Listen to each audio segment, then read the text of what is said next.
3.5 million documents, 18 lakh से ज्यादा images, 2000 plus videos. ये सिर्फ नंबर्स नहीं है, ये एक ऐसे नेटवर्क का डिजिटल फुटप्रिंट है जो सालों तक सीक्रेसी के पर्दे के पीछे छुपा रहा। जब जनवरी 2024 में Virginia Giuffre versus Ghislaine Maxwell case के डॉक्यूमेंट्स अनसील हुए और फिर जनवरी 2026 में डीओजे ने मैसिव डेटा डंप रिलीज किया, तब दुनिया को समझ आया कि एप्स्टीन केस सिर्फ एक क्रिमिनल केस नहीं था, ये पावर इकोसिस्टम का एक्सपोजर था। लेकिन सबसे बड़ा शॉक क्या था? Names, powerful names, global names, big names. Context समझिए। सबसे पहले एक बात क्लियर कर लें, एप्स्टीन फाइल्स में किसी का नाम आना is equal to crime prove होना नहीं होता। कई लोग social context, flight logs, emails या रेफरेंसेस में मेंशन हुए। लीगल कोर्ट में एप्स्टीन और गिस्लेन मैक्सवेल के अलावा ज्यादातर हाई प्रोफाइल इंडिविजुअल्स पर सेक्सुअल क्राइम प्रूव नहीं हुआ। अब देखते हैं नाम कॉन्टेक्स्ट के साथ।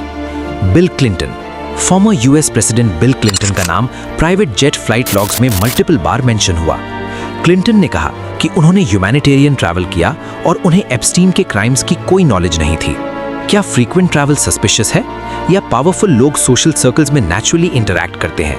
ये सवाल पब्लिक का है। डोनाल्ड ट्रंप का नाम अर्ली सोशल इंटरैक्शंस में दिखता है। फोटोज और इवेंट्स में दोनों एक साथ नजर आए थे 1990s में, लेकिन ट्रंप ने बाद में क्लेम किया कि उन्होंने एप्स्टीन से डिस्टेंस बना लिया था और उनका रिलेशनशिप खत्म हो गया था। क्या अर्ली एसोसिएशन का मतलब इन्वॉल्वमेंट होता है? कोर्ट ने ऐसा कंक्लूड नहीं किया। प्रिंस एंड्रयू का नाम सबसे कंट्रोवर्शियल रहा। उन पर सिविल एलिगेशंस लगे, उन्होंने डिनाई किया। उन्होंने कोर्ट के बाहर सेटलमेंट किया, लेकिन सेटलमेंट गिल्ट एडमिशन नहीं होता। ये केस पब्लिक डिबेट का सेंटर बना। बिल गेट्स ने ओपनली एक्सेप्ट किया कि उन्होंने एप्स्टीन से मल्टीपल बार मीटिंग की थी। उन्होंने इसे मिस्टेक कहा। मेलिंडा फ्रेंच गेट्स ने भी कहा था कि उन्हें एप्स्टीन पसंद नहीं था। इंपॉर्टेंट, बिल गेट्स पर एप्स्टीन रिलेटेड सेक्सुअल क्राइम का कोई लीगल प्रूफ नहीं है, लेकिन पब्लिक परसेप्शन में सवाल उठे। 2008 कन्विक्शन के बाद भी मीटिंग क्यों? स्टीफन हॉकिंग का नाम एक कैरिबियन साइंस कॉन्फ्रेंस के कॉन्टेक्स्ट में आया, जिसे एप्स्टीन ने फंड किया था। किसी सेक्सुअल रॉन्ग डूइंग का उनके खिलाफ कोई लीगल प्रूफ नहीं मिला, नाम सिर्फ इवेंट अटेंडेंस कॉन्टेक्स्ट में मेंशन हुआ। Leon Black, Les Wexner, financial links documented है। लियोन ब्लैक ने फाइनेंशियल एडवाइजरी फीस पे करने की बात एक्सेप्ट की। लेस वेक्सना एप्स्टीन के मेजर फाइनेंशियल पेट्रन रहे। ये कनेक्शंस फाइनेंशियल नेचर के थे, लेकिन पब्लिक सस्पिशन नेचुरली ग्रो हुआ। इंडियन नेम्स क्या रियलिटी है? सबसे ज्यादा डिबेट इंडिया में तब हुई जब रिपोर्ट्स में अनिल अंबानी और हरदीप सिंह पुरी का नाम मेंशन हुआ। अनिल अंबानी 2026 डेटा रिलीज के बाद ब्लूमबर्ग रिपोर्टिंग में मेंशन हुआ कि 2017 टू 2019 के दौरान कम्युनिकेशन कॉन्टैक्ट्स थे। कॉन्टेक्स्ट, बिजनेस रिलेटेड इंटरैक्शंस और नेटवर्किंग रेफरेंसेस।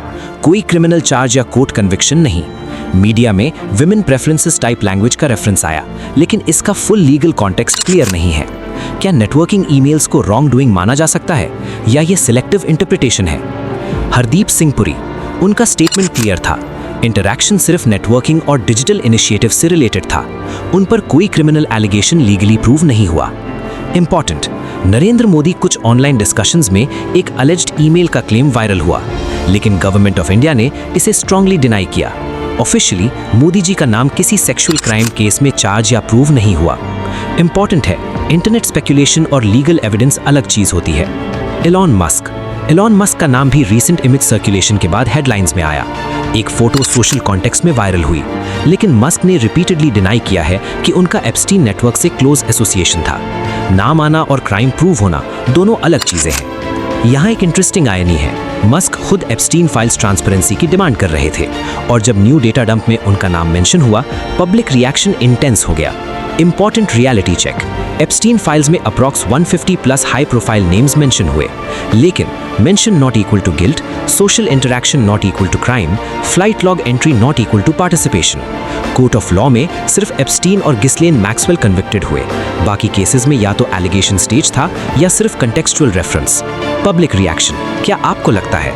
अब सवाल आपसे, क्या आपको लगता है कि इतने पावरफुल लोग बस कोइंसिडेंस से एक ही नेटवर्क के कांटेक्ट में आए, या ये हाई सोसाइटी सोशल इकोसिस्टम का पार्ट था? क्या सीक्रेसी ने डाउट को बढ़ाया या मीडिया हाइप ने सस्पिशन को एम्पलीफाई किया? Final reflection. एप्स्टीन का नेटवर्क ग्लोबल था। उसका circle politicians, businessman, scientists, Royals और सेलिब्रिटीज तक पहुंचा। लेकिन ट्रुथ लेयर्ड है। कुछ लोग लीगली गिल्टी थे, कुछ लोग मॉरली क्वेश्चनेबल लगे और कुछ लोग सिर्फ एसोसिएशन के बेसिस पर कंट्रोवर्सी में आ गए।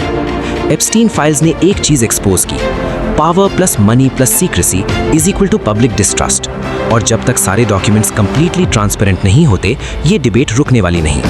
ये स्टोरी सिर्फ हेडलाइंस तक सीमित नहीं है। हर नए डॉक्यूमेंट के साथ एक नया सवाल खड़ा होता है। अगर आप चाहते हैं कि हम इन फाइल्स का और डीप एनालिसिस करें, रिडैक्टेड पेजेस, हिडन कनेक्शंस और 2026 डेटा डंप का कंप्लीट ब्रेकडाउन करें, तो वीडियो को लाइक जरूर करें, चैनल को सब्सक्राइब करें और बेल आइकन प्रेस करें, क्योंकि नेक्स्ट पार्ट में हम सिर्फ नाम नहीं बल्कि उनके कनेक्शंस का फुल टाइमलाइन एनालिसिस लेकर आने वाले हैं। एप्स्टीन फाइल्स अभी खत्म नहीं हुई हैं और जो अगला पार्ट होगा शायद सबसे ज्यादा रिवीलिंग होगा। Stay informed, stay aware. मिलते हैं नेक्स्ट एपिसोड में।